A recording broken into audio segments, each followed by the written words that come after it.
Can Demon1 play Duelist? This is a question that has divided coaches, fans, analysts for years, and still doesn't really have a concrete answer. Some teams have just put him on Sentinel, like DRG, some teams have tried to force the entry Duelist, but most teams seem content to sit somewhere in the middle. Chamber being in the meta, at least usable right now, is very good. As you can see, teams like Cloud9 and Envy had him mostly on it. However, both of those teams, Cloud9 with Jett, Envy with Jett, ISO, and Neon, have experimented. Tried to see if they could rekindle some of the 2023 magic, or just see if he can still do it. In this video, we're going to go ahead and break down Demon1's Neon against G2, see what happened, and see if he can still play Duelist in 2026, and if he can, how good can it be? Envy, obviously, are a team that have been eliminated from playoffs as of this recording, and honestly are dead in the water. Two players, at least in my opinion, are going to get replaced, and I think we all know who they are, but it remains to be seen if they want to do a full roster overhaul or replace anyone at all. There's definitely a chance that they were waiting on Kainzera to come back, and now that he can't, they're just going to punt this season and wait for next. However, in this video, none of that matters. We're going to take a look at Demon1's Neon and see if he's able to play Duelist in 2026 at the VCT level. I'm really close to 9K, so make sure to hit that subscribe button. Comment what video I should do next on what game. I have only done Demon1 videos for the past like 2 months, so I apologize. Comment what video I should do, and let's get into it. Now, it's Envy's buy round, they're rushing C, and there are a couple of important things to note. Number one, Poppin just used his only Prowler. He used a Prowler in his C's in the Eco round, he bought them. I have no idea why. They had no chance of winning the round, and it didn't really do anything. Someone should ask him on VLR, I'll probably get back to you. But they also are going to C, which is where the Vice Util normally is. This time, there's only one Thorns and a Flash that Vivi just picked up. Most of the Util, the wall, which is the important bit, is over on A. Now, you also need to keep in mind that Envy are playing this double Duelist comp. They don't have a Viper. They have a Vise instead, so they don't have someone over on A to maybe relay the info, hey, I've walked up, the wall is here. Not like anyone would be up there in 15 seconds, but you get the idea. They don't really have strong pivot options because they don't have agents that provide them with strong pivot options, especially when Rossi is just holding their flank. So they are all in on this C push, and Demon1, for all he knows, there's a ton of Vice utility on the site that he has to bait out. That's what your Neon needs to do. Let's see what he does. That is exactly what he goes to do. He immediately jiggles this, which would have gotten the wall if it was there. It isn't, but instead does something that is also valuable. Makes Baby start spamming. Now they know where he is, and they're eventually able to flush him out with a Paranoia and get the site. Poppin gets spammed up a little bit, and boom, there's the bomb site. Great entry, and again, Demon1 has entered the bomb site. They said it wasn't possible. They said it couldn't be done. Well, he did it. But this is where the problems of Envy arise. And again, why I think Demon1 gets a lot of blame is because he's on teams that aren't the greatest. They lose, and then they go, oh, let's blame Demon1, right? And I get it. His name gets a lot of clicks. Believe me, no one knows it more than me. But I think it's really, really, really stupid to not think or look at the games before just blaming Demon1. See, Poppin needs to plant the bomb here, but he's spammed. So he's tapping here, which is fine. I don't want anyone to start thinking that tapping the bomb once or twice on C is some big issue. It's good. It draws out the utility so you don't die planting. As long as you then get back on the plant. He taps once, taps twice, nothing. Because Fade is B. He was B main when he started tapping, and Raze is all the way back here. But because he takes so long tapping, and eventually gets scared of waterfall spam, keep in mind he's 66 HP, so he's a little like on edge here, right? That is 3 taps. Now goes for the 4th tap and is scared of waterfall spam, gets off. Keep in mind, we've had this bomb site for like 15 seconds now. Then, finally, once he goes for the 5th tap, he gets seasonated and dies. Because he's allowed Fade to walk all the way from B main, when they had the bomb site, all the way to double up with Raze C, and ends up dying to a seasonade. That is what happened. So do you want to blame Demon1 for that? Should we say his Neon caused that? Should we say his entry duels caused that? Of course not. Before I play the rest of this video, I would like to remind you that AI-generated video is very, very advanced in 2026. We have no idea if this is real or not. In fact, I'm leaning on the side of it not being real. So whatever may happen when I press play, just keep in mind, it's probably not real. Grok, some other AI-generated video, something happened there. Allegedly, Baby kills Demon1. I don't think that's the full story, but it is 3-0 G2. One thing that I do want to point out, though, that is very Neon specific and doesn't really apply to his other duelist, he's very unwilling to use shotguns, which makes sense when you have the highest headshot percentage in A, and undoubtedly, I don't think anyone questions, one of the best raw aimers in the game, period. It's very difficult to say use the shotgun versus the sheriff, and you can see here, I was on stream, I co-streamed Demon1 games, but I was on stream saying he should have went for the Bucky here, but he got a kill. So it's a really weird spot where agent specific, you maybe want to go for the Bucky, and maybe the Bucky gives you the kill on the Leaf, but he gets the kill on Jogamo with the sheriff, and that's something he wouldn't have gotten with the Bucky. So it's a very odd situation, but I still think eventually he is going to, if he plays Neon, which I think will only happen on Lotus, possibly Pearl. If he does continue to play the Neon, he's going to have to give a little bit and play more shotgun heavy. I believe he used it once or twice in the entire game. Now, Envy have just called a timeout, and they do a game plan that isn't just running it down for once. They also did that in the round before this, but I didn't show it, so it doesn't exist. Now, they have Demon1 throw a fake towards B, and this is for multiple reasons. Number one, they're able to draw the Vice wall out, but number two, look at the Viper wall on A.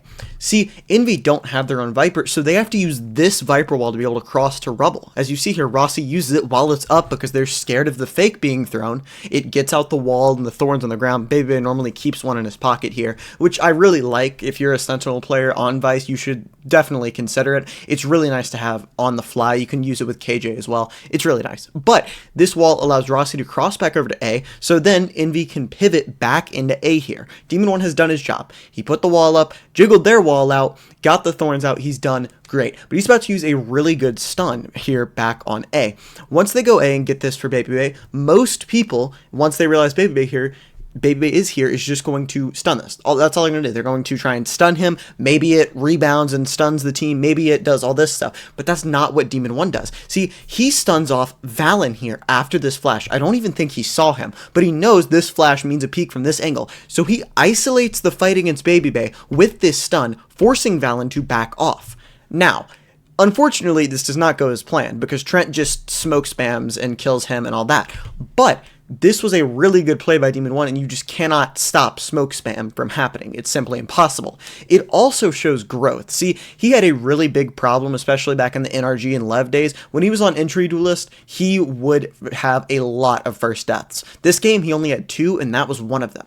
So this is genuine improvement that you've seen out of Potter's system as an Entry Duelist, right? High IQ stuff that goes well. You just can't stop smoke spam. So yeah, they lose the round. But again, blaming this round on Demon1 for whatever reason is just not wise. It's not smart. He did not lose them this round. They lost it to smoke spam, and it is now 6-0.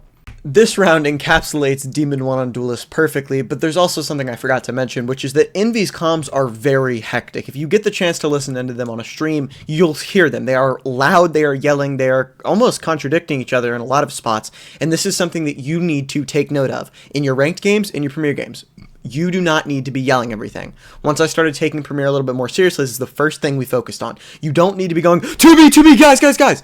Calm down a little bit. You hear it with championship teams like NRG. They're calm, they're mellow, they relay what needs to be done, and then do it without all the yelling. It really does not help you win. Envy do a lot of yelling. Their comms sound very hectic on the listen ends, so there's definitely a chance that there are a lot of contrasting ideas going on. In fact, you see it right here, which makes it a little bit difficult to see if it's Demon1 not entering or people having different ideas and him not knowing if he's supposed to entry or not. You can see here, once the Fate ult comes out, then they get counter Vice ulted, and there are two trains of thought. The one from Poppin and Egster is, okay, let's go. We already Fate ulted, let's get in here. You can see Egster TP's Poppin's right here. But the other players are running back here. It's not to get out of the Vice ult, they literally can't. So I'm not really sure what it is. I'm assuming it was a call or something. Demon1 watches flank, which is probably something you'd want Rossi to do instead. But again, we don't know if this is Rossi saying, hey, check flank or whatever, or Demon1 just being back, being more passive.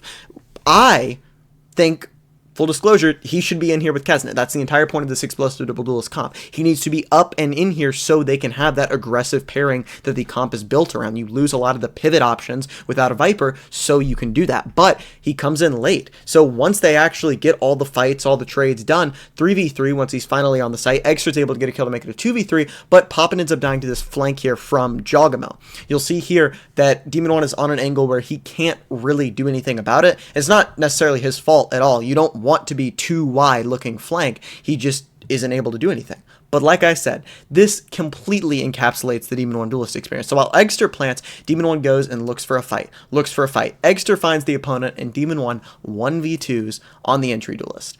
You can call me a glazer, you can say whatever, I still truly believe that this man, if put in a 50-50 pure aim duel, is the best player in Americas and probably in VCT at that spot. He is simply too good. In his championship run, 50-50 duels were 60-40s. There's a reason for that. His aim is still superb, and that's part of the reason I still think he can work out on the entry. The last thing I want to talk about on attack is the Vice utility. It really messed up Envy, and again, I don't know if this is a, entry Duelist thing. I don't know if it's him and Kesnet not being on the same page. I don't know what it is, but if they didn't bait it out early round, it was going to somehow mess them up in their executes. Right here, you can see Demon1 just runs through. He's isolated, and credit to him. He doesn't go, try and int on Valen or do something stupid, throw away the numbers, whatever. He just stays here, holds, waits, lets his team eventually get in, and they have the site. They end up winning the round, but it is something that you really hope in the double Duelist is going to be more managed, right? You hope those duelists are able to 3-2 on the wall and go in together, stuff like that. But maybe they didn't practice this against a Vice and scrims. I have no idea. Now, this was a really, really weird pistol round. G2 went A, B, C respectively, but it's another example of Envy just not quite being there yet together as a team.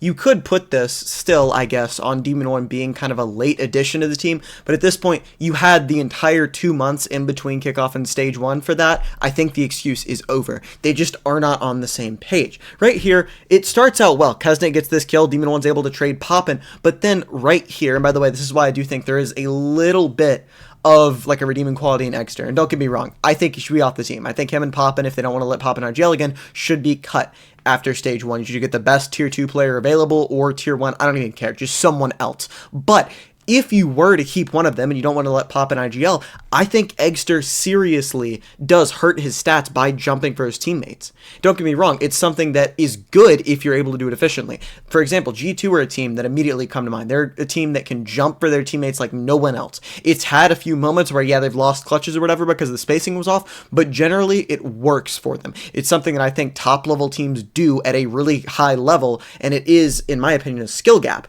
The issue is that the reason top-level teams are able to do it is because of their coordination. So with Demon1 reloading and Eggster jumping, it doesn't really work out. But again, his stats look worse than, in my opinion, they could because he does jump. He's a very selfless player. Even when he was on the Yoru, he was still a very selfless player. He's never someone who's going to start trying to stat pad or anything. Now, this is just played horribly. For the record, this is just, I don't know what's going on. They have time. They know where Leaf is. He killed Kesnet.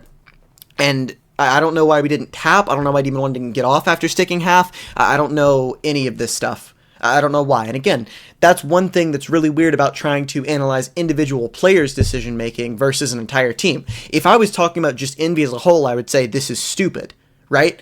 But because I'm talking about Demon1, I don't know if he continued to stick because he wanted to. I don't know if Rossi told him to still stick. I don't know if someone that's dead said to stick. I don't know what the game plan was. So I can't say Demon1 should have, stuck this bomb or whatever, in defiance of the IGL, in defiance of someone else, because I don't know what happened, right? If only I was in Envy's comms. That's what I want. That's my open letter to Envy. Give me your comms, please.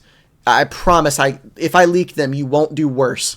Envy called a timeout before this round, and they have nothing. The win con is Demon1's Neon ult and maybe his Judge if they go B, but I want to talk about Leaf here. He uses this Lurk Orb here, which is something you've seen before, most likely, but I love this wall. Right? This wall, keep in mind, it is an eco for Envy, so it isn't that out of the ordinary for something strange to draw several players, but he puts this wall up that forces several players around here. Eggster ends up using all of his smokes. He re-smokes this once the wall ends up going through. I assume it goes up or something, and maybe the orb or the wall is what does it. He uses all his smokes on this utility here. It's a really interesting wall. Maybe you should try it.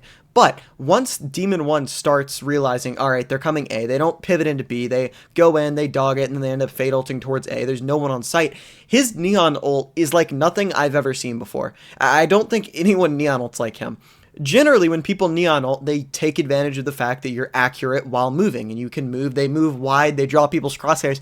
He just uses it like a Vandal. Don't get me wrong, a really efficient Vandal. He gets 3 here, but it's really funny to see. Right here, you can see he pops the Neon ult, starts coming up, starts trying to take these fights, and he just, bang, you're dead now.